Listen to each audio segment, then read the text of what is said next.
ವೀಕ್ಷಕರೇ ನಮಸ್ಕಾರ, insight rush ನ್ಯೂಸ್ಗೆ ಸ್ವಾಗತ.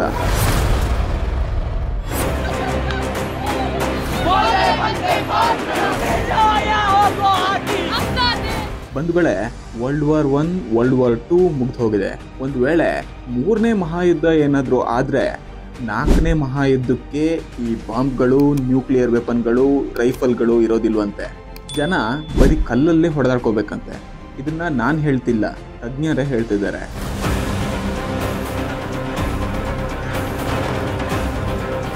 ಕಲ್ಲು ಹೊಡೆಯೋ ವಿಷಯದಲ್ಲಿ ನಮ್ಮ ದೇಶದ ಜನ ಸೂಪರ್ ಟ್ಯಾಲೆಂಟೆಡ್ಗಳು.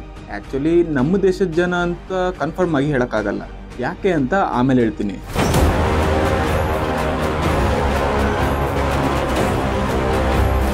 ಆರ್ಟಿಕಲ್ 370 ರದ್ದಾಗೋಕ್ಕೂ ಮುಂಚೆ ಈ ಕಲ್ಲು ತೂರಾಟ ಜಮ್ಮು ಕಾಶ್ಮೀರದಲ್ಲಿ ಹೆಚ್ಚು ಸದ್ದು ಮಾಡ್ತಾ ಇತ್ತು. ಅದು ಯಾರ ಮೇಲೆ? ನಮ್ಮದೇ ದೇಶದ ಸೈನಿಕರ ಮೇಲೆ. ಆದರೆ ಅವತ್ತಿನ ಆಡಳಿತ ಸೈನಿಕರ ಕೈಗೆ ರೈಫಲ್ ಕೊಟ್ಟು ಕಲ್ಲೇಟನ್ನು ತಿನ್ಕೊಬನ್ನಿ ಅಂತ ಕಳಿಸ್ತಾ ಇತ್ತು. ಯಾವಾಗ ಮೋದಿ ಅವರು ಪ್ರಧಾನಿ ಆದ್ರೂ ಆಗ ಕಾಶ್ಮೀರದ ಪರಿಸ್ಥಿತಿ ಫುಲ್ ಚೇಂಜ್ ಆಯಿತು. ಕಲ್ಲೆಸೆಯೋನಿಗೆ ಗುಂಡಿನ ರುಚಿ ತೋರಿಸಿ ಅಂತ ನಮ್ಮ ಸೈನಿಕರ ಕೈಗೆ ಕಾಶ್ಮೀರನೇ ಕೊಟ್ಟರು.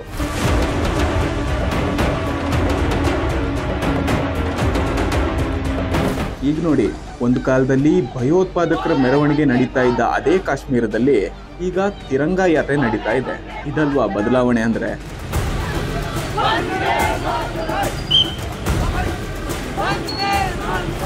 ನಾನು ಯಾಕೆ ಈ ವಿಷಯ ಹೇಳಿದೆ ಅಂದ್ರೆ, ಈ ಕಲ್ಲೆಸೆಯೋರು ಇದಾರಲ್ಲ, ಇತ್ತೀಚೆಗೆ ನಮ್ಮ ದೇಶದಲ್ಲಿ ಜಾಸ್ತಿನೇ ಆಗ್ತಾ ಇದ್ದಾರೆ.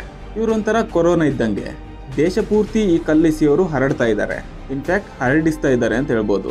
ತಮ್ಮ ವೋಟ್ ಬ್ಯಾಂಕ್ನ ಗಟ್ಟಿ ಮಾಡ್ಕೊಳ್ಳೋಕೆ ತಮ್ಮನ್ನ ತಾವು ರಾಜಕಾರಣಿ ಅಂತ ಹೇಳ್ಕೊಳ್ಳೋರು ತಮ್ಮ ಗನಾಂಧಾರಿ ಕೆಲಸಗಳನ್ನ ನೋಡಿ ತಮ್ಮ ಕ್ಷೇತ್ರದ ಜನನೇ ವೋಟ್ ಹಾಕಲ್ಲ ಅಂತ ಗೊತ್ತಾದ್ಮೇಲೆ ಬಾಂಗ್ಲಾದೇಶದಂಥ ದೇಶಗಳಿಂದ ಧಿಕಾರಿಗಳನ್ನ ಕರ್ಕೊಂಡು ಬಂದು ಅವರಿಗೆ ಆಧಾರ್ ಕಾರ್ಡ್ ಮಾಡಿಸಿ ಅವರು ಇಲ್ಲಿನ ಸಿಟಿಸನ್ಗಳು ಅಂತ ಬಿಂಬಿಸಿ ಅವರಿಂದ ವೋಟ್ಗಳನ್ನ ಪಡ್ಕೊಳ್ತಾ ಇದ್ದಾರೆ.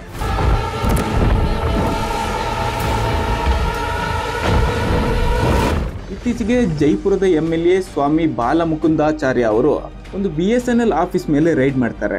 ಪಾಕಿಸ್ತಾನ ಹಾಗೆ ಬಾಂಗ್ಲಾದೇಶದಿಂದ ಬಂದಿದ್ದ ರೋಹಿಂಗ್ಯಾಗಳಿಗೆ ನಕಲಿ ಆಧಾರ್ ಕಾರ್ಡ್ಗಳನ್ನ ಮಾಡ್ಕೊಡ್ತಾ ಇದ್ದ ಅಲ್ಲಿನ ಅಧಿಕಾರಿಗಳನ್ನ ರೆಡ್ ಹ್ಯಾಂಡ್ ಆಗಿ ಇಟ್ಕೊಳ್ತಾರೆ. ಆ ಅಧಿಕಾರಿಗಳ ಹೆಸರು ದಾನಿಶ್ ಹಾಗೆ ವಾಸಿಮ್ ಅಂತ.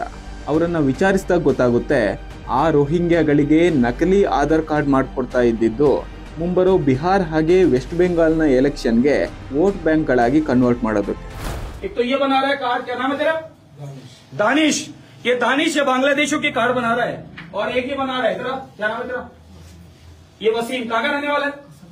ये हसनपुरा का रहने वाला है। फर्जी कार्ड यहाँ बना रहा है। ID बांग्लादेशों की ये बना रहा है, यूपी की बना रहा है, बिहार की बना रहा है।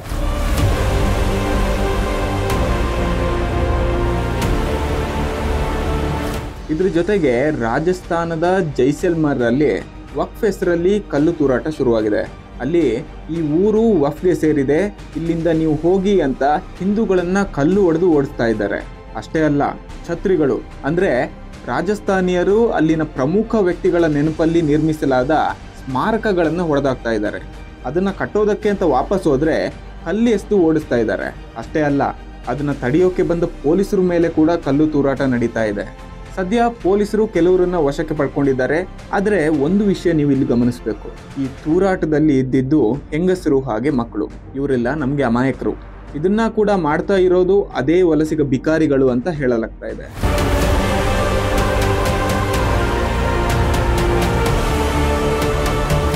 ಇದು ಇವತ್ತು ನಿನ್ನೆ ಕತೆ ಅಲ್ಲ. ದಶಕಗಳಿಂದಲೇ ಈ ಅಕ್ರಮ ವಲಸೆ ಅನ್ನೋದು ಭಾರತವನ್ನ ಕಾಡ್ತಾ ಇದೆ. ಇದೀಗ ಗುಜರಾತ್ ಸರ್ಕಾರ ಅಕ್ರಮವಾಗಿ ವಲಸೆ ಬಂದವ್ರನ್ನ ವಾಪಸ್ ಕಳಿಸ್ತಾ ಇದೆ. ಕರ್ನಾಟಕದಲ್ಲಿ ಕೂಡ ಗೃಹ ಮಂತ್ರಿ G. ಪರಮೇಶ್ವರ್ ಅವರು ಕರ್ನಾಟಕಕ್ಕೆ ಬಂದ ಅಕ್ರಮ ವಲಸಿಗರನ್ನ ಹೊರಗೆ ಓಡಿಸೋದಾಗಿ ಹೇಳಿದ್ದಾರೆ. ಇನ್ನು ಅನೇಕ ರಾಜ್ಯಗಳಲ್ಲೂ ಕೂಡ ಈ ಸ್ವಚ್ಛ ಭಾರತ ಅಭಿಯಾನ ಆರಂಭಗೊಳ್ತಾ ಇದೆ. ಬಿಹಾರದಲ್ಲಿ ಮತದಾರರ ಪಟ್ಟಿಯನ್ನ ಪರಿಷ್ಕರಣೆ ಮಾಡಲಾಗ್ತಾ ಇದೆ.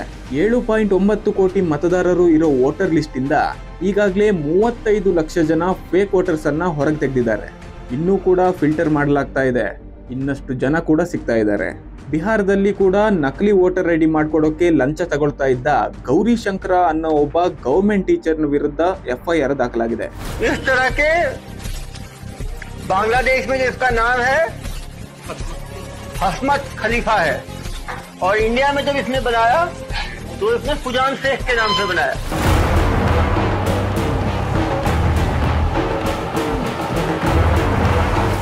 ಇದಕ್ಕೆ ನಾನು ಅವಾಗ ಹೇಳಿದ್ದು ಕಲ್ಲು ತೂರಾಟ ಅನ್ನೋದು ನಮ್ಮ ದೇಶ ಸಂಸ್ಕೃತಿ ಅಲ್ಲ ಅಂತ.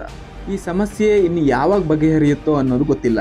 ಆದರೆ ಆ ಅಕ್ರಮ ವಲಸಿಗರನ್ನ ವಾಪಸ್ ಕಳಿಸೋದ್ರ ಜೊತೆಗೆ ಅವರನ್ನ ಇಲ್ಲಿ ಕರೆಸಿ ವೋಟ್ ಬ್ಯಾಂಕ್ ಗಳಿಸೋಕೆ ಟ್ರೈ ಮಾಡಿದ್ದ ನಮ್ಮ ಸೋ ಕಾಲ್ಡ್ ಪೊಲಿಟಿಷಿಯನ್ಗಳನ್ನ ಅವ್ರ ಜೊತೆ ಕಳಿಸಿದ್ರೆ ದೇಶ ಶುದ್ಧ ಆಗುತ್ತೆ ಅನ್ನೋದು ನನ್ನ ಅಭಿಪ್ರಾಯ. ನಿಮ್ಗೇನನ್ಸುತ್ತೆ ಕಮೆಂಟ್ ಮೂಲಕ ತಿಳಿಸಿ. ಮುಂದಿನ ವಿಡಿಯೋದಲ್ಲಿ ಇನ್ನೊಂದು ಸುದ್ದಿ ಜೊತೆ ಬರ್ತೀನಿ. ಅಲ್ಲಿವರೆಗೂ ನೋಡ್ತಾ ಇರಿ ಇನ್ಸೈಟ್ ರಶ್ ನ್ಯೂಸ್.